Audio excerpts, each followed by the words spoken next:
Love you बेटा। आगे बैठ, बैठा बेटा। शर्म नहीं आती आपको इस तरह का भेदभाव करते हुए?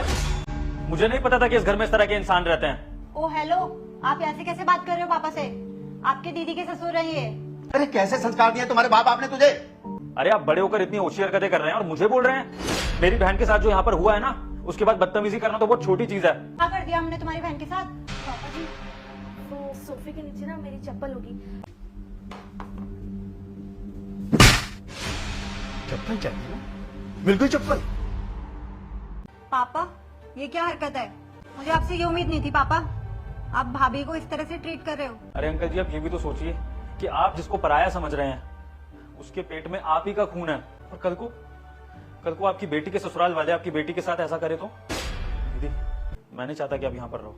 आप चलो अभी के अभी। आ जाओ। रुको बेटा, मैंने अपनी बेटी को अपनी बेटी समझा, लेकिन बहू को अपनी बेटी नहीं समझा। जैसे मेरी ये बेटी और बहू भी मेरी बेटी रहेगी। सिर्फ आपका मान रख रहा हूँ, इसलिए अपनी दीदी को यहाँ पर छोड़ रहा हूँ और एक चांस दे रहा हूँ आप लोगों को। लेकिन अंकल जी, एक बात का ध्यान रखना, एक बहू बेटी तभी बन सकती है जब सास ससुर माँ बाप बन के दिखाए। बिल्कुल बेटा। ध्यान रखना अपना।